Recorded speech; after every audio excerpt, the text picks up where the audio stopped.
Hello जी, नमस्कार साथियों। प्रज्ञा institute में आप सभी लोगों का वंदन है, अभिनंदन है, तहे दिल से स्वागत है। जो लोग चैनल पर नए आए हुए हैं सभी लोग चैनल को लाइक करें, शेयर करें, सब्सक्राइब करें। ये चैनल ज़्यादा से ज़्यादा वीडियो चले, जितना वीडियो ज़्यादा चलेगा उतने ही वीडियो ज़्यादा डाले जाएंगे, जिससे आप लोगों को ज़्यादा से ज़्यादा फ़ायदा होगा। सभी लोग चैनल को लाइक करें, शेयर करें और सब्सक्राइब करें। बेल आइकन को दबाएं, जिससे आने वाले सभी वीडियो की नोटिफिकेशन आपके पास तक पहुंचती रहे। यह प्रश्न आपके पुलिस के लिए यूपी पुलिस, यूपी लेखपाल, यूपी ट्रिपल एससी पेट, वन रक्षक, forest guard, Madhya Pradesh SI, Jharkhand SI, Bihar SI, REET, MP TET सभी परीक्षाओं के लिए बेहद इम्पोर्टेंट है। सभी लोग जो लोग चैनल पर नए आए हुए हैं वह चैनल को कृपया लाइक करें, शेयर करें और सब्सक्राइब करें। बिना समय गंवाए हुए शुरुआत करते हैं। सभी प्रश्न पुलिस, ठीक है, एसआई, लेखपाल, फॉरेस्ट गार्ड, अन्य अन्य परीक्षाओं के आए हुए हैं और हमने आपको आज से चैप्टर वाइज पढ़ाना शुरुआत किया है। वर्णमाला की पहली वीडियो आपकी आ चुकी है, ये आपके लिए दूसरी वीडियो है। पहली वीडियो दूसरी वीडियो दोनों से ही पूरे प्रश्न यही पेपर मिलेंगे। यदि आप दोनों वीडियो देख लेते हैं तो मेरा मानना है सभी प्रश्न आपके दोनों परीक्षाओं के हल हो जाएंगे। दोनों वीडियो में कंप्लीट दिया हुआ है और वीडियो देखने के साथ साथ जो उसका विवरण दिया हुआ है उसे बात करते बिना समय गंवाए हुए निम्न में से ओस्ट वर्ड कौन सा है। तो देखो, ओस्ट वर्ड कौन से बताए थे हमने, ऊ। कैसे वर्ड बताए थे, ओस्ट वर्ड। देखो, पहला ही प्रश्न आपके वीडियो परीक्षा 2018 का आया हुआ है, तो सभी प्रश्न आए हुए हैं और जो प्रश्न एक बार परीक्षा में आ चुके हैं वह विगत परीक्षाओं के लिए बेहद इंपॉर्टेंट होते हैं। चलिए, वर्ण तालिका के अनुसार ह्रस्व, दीर्घ और प्लुत। देखो, ह्रस्व, दीर्घ और प्लुत ये क्या होते हैं, स्वर के प्रकार होते हैं। तो option number C is the correct answer. चलिए, लिखित भाषा में मूल ध्वनियों के लिए जो चिन्ह मान लिए जाते हैं, लिखित भाषा में मूल ध्वनियों के लिए जो चिन्ह मान लिए गए हैं, जिस रूप में लिखे जाते हैं उन्हें, देखो, स्वर और व्यंजन दोनों का उन्हें लिपि में जो चिन्ह मान लिए गए हैं उन्हें क्या कहा जाता है, तो उन्हें लिखित भाषा में मूल ध्वनियों के लिए जो चिन्ह मान लिए गए हैं। देखो, लिखित भाषा में मूल ध्वनियों के लिए जो चिन्ह मान लिए गए हैं, चिन्ह मानने को हम वर्ण कहते हैं, लेकिन मूल ध्वनियों के लिए चिन्ह जब माने जाते हैं या रूप में लिखे जाते हैं तो लिखने का जो प्रकार होता है उसे लिपि कहा जाता है। ठीक है, तो लिखने का जो प्रकार होता है उसे क्या कहा जाता है, लिपि कहा जाता है। ये क्वेश्चन गलत होने की संभावना ज़्यादा से ज़्यादा है। चलिए आगे देखते हैं। पा, फा, बा, भा, मा याद करने के लिए हमने देखो तरीका क्या बताया था आपको, तुरंत लिख लो, के टी एम 2। KTM 2 के साथ क्या है, क चट तप। देखो, पा वाली लाइन है कि नहीं, तो कौन से वर्ड हो जाएंगे, ओस्ट word. Option number C is the correct answer. चलिए, जो दो व्यंजन जब एक साथ मिलते हैं तो उन्हें क्या कहा जाता है, दो व्यंजन जब एक साथ मिल जाते हैं तो उन्हें क्या कहा जाता है। देखो, दो अलग व्यंजन जब एक साथ मिल जाते हैं तो हमने बताए थे क्या बन जाते हैं, संयुक्त व्यंजन। जैसे आ और ई, सॉरी, यहाँ दो व्यंजन की बात कह रहे हैं। दो व्यंजन जब एक साथ मिल जाते हैं, स्वर की बात नहीं कह रहे हैं, तो क्या बन जाते हैं, तो यहाँ भी संयुक्त व्यंजन बनते हैं। जैसे का और सा। देखो, का और सा दो व्यंजन है कि नहीं, और इनसे क्या बन गया, छा। तो ये कैसे व्यंजन हो गए, संयुक्त व्यंजन। ऐसे ही ता और रा से क्या बन जाता है, त्रा बन जाता है। ऐसे ही जा और इंजा, जा और इंजा से क्या बन जाता है, स्रा बन जाता है। तो दो व्यंजन जब एक साथ मिलते हैं तो क्या कहलाते हैं? संयुक्त व्यंजन हो जाती है। चलिए आगे देखते हैं, निम्न में अघोष वर्ण कौन सा है? देखो क्या बताए थे हमने याद करने के लिए, आगे के दो अघोष। तो आगे की लाइन में देखो बा तीसरी लाइन में है, पा पहली लाइन में मिल गया, आगे की पहले ही है कि नहीं? Option number B is the correct answer.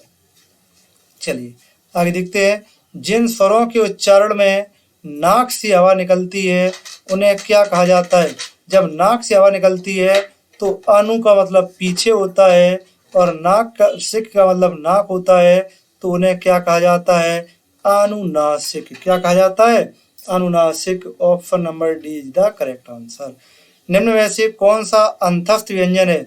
अंतस्थ व्यंजन क्या बताए थे मालूम है तुम्हें? या, रा, ला, वा। तो option number D is the correct answer. ठीक है। अनुस्वार किसका कार्य करता है? देखो अनुस्वार क्या होता है, अनुस्वार किसका कार्य करता है? तो पंचम वर्ण का नहीं, चंद्र बिंदु का नहीं, स्वर का, विसर्ग का। अनुस्वार देखो पंचम वर्ण जब अनुस्वार होता है तो पंचम वर्ण आधा होता है। ठीक है, चलो आगे चलते हैं। निम्नलिखित में से पार्श्विक वर्ण कौन सा है? देखो ला को क्या कहा जाता है? पार्श्विक वर्ण। Option number C is the correct answer. आगे देखो, निम्नलिखित में से कौन सा वर्ण दंत नहीं है? अब देखो यहाँ चार ऑप्शन कट गए हैं, केवल ला चा बचा हुआ है, तो यही चा दंत नहीं है। चा कहाँ से बोला जाता है? तालव्य से। ला दंत है ही, शेषता वर्ण के कोई वर्ण होंगे, मान लीजिए लिख दो ता और था ही लिख दो, तो option number B is the correct answer. ऐसे कौन सा संयुक्त स्वर है? देखो संयुक्त स्वर के लिए हमने क्या बताए थे? ए, ऐ, ओ, औ। कौन सी ऑप्शन में है? Option number B is the correct answer. संयुक्त स्वर कौन से हैं? ए, ऐ, ओ, औ। तो option number B is the correct answer. चलिए, प्रत्येक वर्ग के दूसरे और चौथे वर्ण क्या कहलाते? देखो दूसरे और चौथे, एक और तीन पांच अल्पप्राण, दूसरे और चौथे क्या कहलाते हैं? महाप्राण। तो option number C is the correct answer. दूसरे चौथे क्या कहलाते हैं? महाप्राण। चलिए, टा वर्ग उच्चारण की दृष्टि से किस प्रकार का वर्ण है? तो के, टी, एम, दो, का, च, ट, ता, हो। कौन सा पूछा है? टा वर्ग। तो टा कहाँ से होता है? मूर्धन्य से। Option number be the correct answer. चलिए आगे देखते हैं, निम्न में से कौन सा दीर्घ स्वर है? तो देखो दीर्घ स्वर कौन सा हो? दीर्घ स्वर है तीन। दीर्घ स्वर, दीर्घ स्वर, और दीर्घ स्वर है कौन से? आ, ई और उ। संयुक्त स्वर मालूम ही है, हर्ष स्वर मालूम ही है, तो दीर्घ स्वर कौन सा हो जाएगा? Option number B is the correct answer. चलिए, चा, छा, जा, झा का उच्चारण देखो यहाँ, चा, चा कौन सी लाइन में? टी, टी का मतलब तालव्य। ठीक है, आगे, शब्द की सबसे छोटी इकाई क्या होती है? देखो शब्द की सबसे छोटी इकाई होती है वर्ण,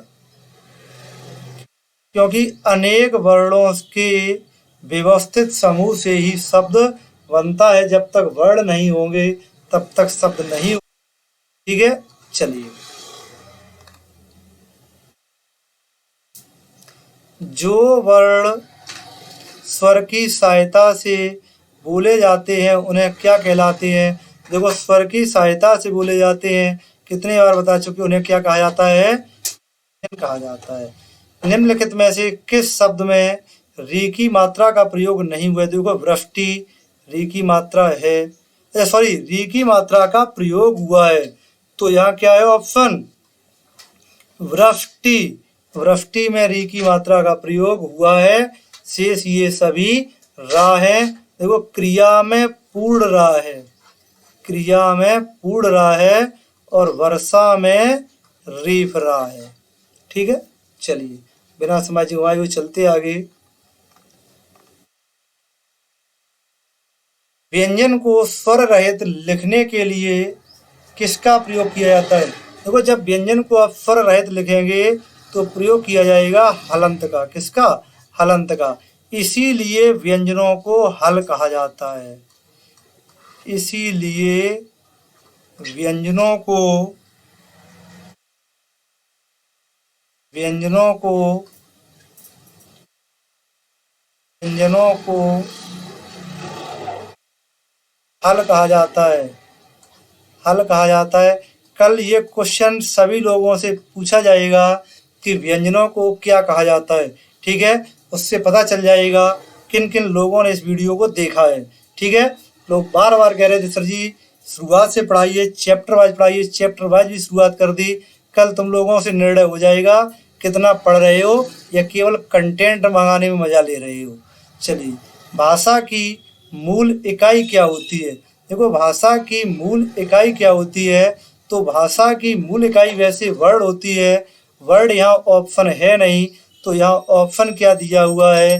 ध्वनि दी हुई है। तो भाषा की जो मूल इकाई हो जाएगी वो क्या हो जाएगी? यहाँ ध्वनि हो जाएगी। और अगर ध्वनि के साथ यहाँ वर्ड ऑप्शन होता तो आंसर क्या हो जाता? वर्ड हो जाता। चलिए आगे चलते हैं। सा का उच्चारण स्थान क्या है? देखो कितने बार बता चुके सा को याद करने के लिए कि यस के तरुआ में दो। तरुआ का मतलब क्या है? तालब। तो सा का उच्चारण कहाँ से होता है? तालब से। केवल यही कारण है याद करने का और कोई कारण नहीं है। याद कैसे करोगे इसे? वर्णों के कितने भेद होते हैं? देखो यहाँ क्वेश्चन थोड़ा अच्छा, वर्णों के भेद पूछे उसने, तो वर्ण दो प्रकार के होते हैं। ये कई बार बताया हुआ है, स्वर और व्यंजन। तो ऑप्शन नंबर ए। लेकिन अगर होता प्रयत्न के आधार पर व्यंजन कितने प्रकार के होते हैं? व्यंजन कितने प्रकार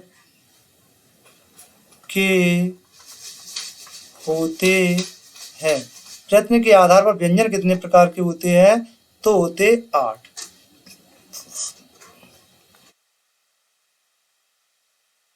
वर्णों के समुदाय को क्या कहा जाता है? तो वर्णों के समुदाय को कितने बार बता चुके क्या कहा जाता है? वर्णमाला कहा जाता है। देखो सभी प्रश्न आपके यूपी पुलिस, आप लोग पुलिस पुलिस देखो सभी प्रश्न पुलिस के आए हुए हैं। चलिए, निम्न में से कौन सा वर्ण अघोष है? तो देखो कौन सा वर्ण अघोष है? आगे के दो अघोष होते हैं। तो आगे का पहला ही देखो ऑप्शन क्या मिल गया? का। ये कैसा वर्ण हो जाएगा? अघोष वर्ण। चलिए, निम्न में से कौन से शब्द में रा व्यंजन नहीं है? मतलब कौन से शब्द में रा व्यंजन नहीं है? देखो यहाँ क्रम में रा व्यंजन है, मात्रा में त्रा और रा है, मूर्धा में ऊपर रा है, लेकिन मात्र में क्या है? री है, रा नहीं है। Option number be the correct answer. बेहद इंपॉर्टेंट क्वेश्चन रहा ये। चलिए, निम्नलिखित में से कौन सा व्यंजन नासिका द्वारा उच्चारित होता है? देखो नासिका द्वारा जितने भी ये पंचम वर्ण हैं, इंग्या, इंज्या, एड़ा, ना और मा, ये सभी नासिका से होते हैं। तो option number D is the correct answer. ये कैसा है? नासिक व्यंजन।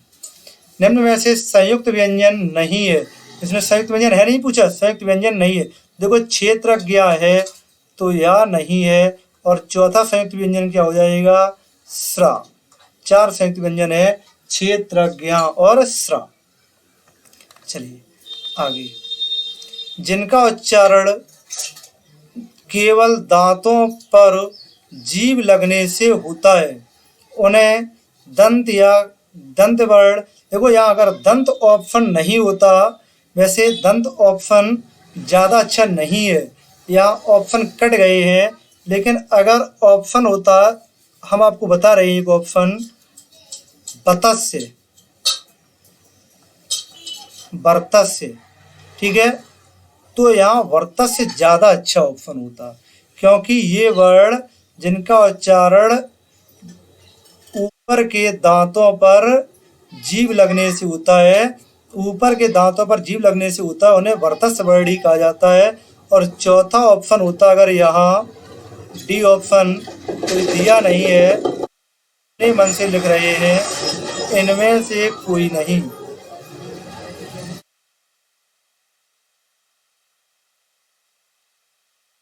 इनमें से कोई नहीं, तो यह चौथा ऑप्शन हो जाता है, इनमें से कोई नहीं। वैसे अगर यहाँ कंठ, तालव, दंत और ओष्ठ देते तब तो कंठ हो जाता, लेकिन मालूम ही नहीं है क्या दिया था, कट गया है, तो अपने मन से अगर हम बना के लिख रहे हैं तो वर्तस्य लिखेंगे, क्योंकि वर्तस्य इसका एकदम सटीक आंसर हो जाएगा। और वर्तस्य वर्ण हैं कितने, तो कल ये भी हम आपसे क्लास में पूछेंगे। वर्तस्य वर्ण होते हैं सरल, वर्तस्य वर्ण कैसे होते हैं, सरल, तो सरल का मतलब क्या हो गया, सा, रा और ला, इन्हें क्या कहा जाता है, वर्तस्य वर्ण, और वर्तस्य वर्ण होते हैं अपने आप में सरल। चलिए आगे चलते हैं, बिना समय गंवाए हुए सभी प्रश्न आपके लिए बेहद इंपॉर्टेंट है। निम्न में से ऊष्म व्यंजन कौन सा है, देखो ऊष्म व्यंजन कौन से होते हैं, सा और हा, तो यहाँ हा है नहीं, option number A is the correct answer. चलिए सा ध्वनि का उच्चारण होता है, तो देखो फिर वही मिल गया सा ध्वनि, तो सा कहाँ से होती है, तालव्य से। इंगिया का उच्चारण स्थान होता है, तो देखो कंठ ओष्ठ होता नहीं है, कंठ तालव होता नहीं है, मूर्धन्य होता नहीं है, तो क्या हो जाता है, नासिक। इंगिया का उच्चारण स्थान क्या हो जाता है, नासिक। ये आपके टेट परीक्षा में पूछा हुआ है। चलिए टा वर्ग में किस व्यंजन, किस प्रकार के व्यंजन आते हैं, तो देखो फिर वही टा वर्ग है, तो के, टी, एम, ओ, और कचट, ताप, ठीक है, तो टा वर्ग में है, तो टा का मूर्धन्य, option number A is the correct answer, ठीक है। अर्ध स्वर कौन से हैं, तो या और वा, ये कैसे हो जाएंगे, अर्ध स्वर, ठीक है। आज के लिए इतना ही, धन्यवाद, ठीक है। ये तीसरी, जो लोग चैनल पर नए आए हुए हैं वह चैनल को कृपया लाइक करें, शेयर करें और सब्सक्राइब करें, ज़्यादा से ज़्यादा शेयर करें, जितने भी आपके पास ग्रुप हैं सभी ग्रुप में इस चैनल को शेयर करें। जितना चैनल ज़्यादा शेयर होगा उतना आप लोगों को फ़ायदा होगा, और आप लोगों के फ़ायदे से ही मेरा फ़ायदा जुड़ा हुआ है। इतिश्री, धन्यवाद।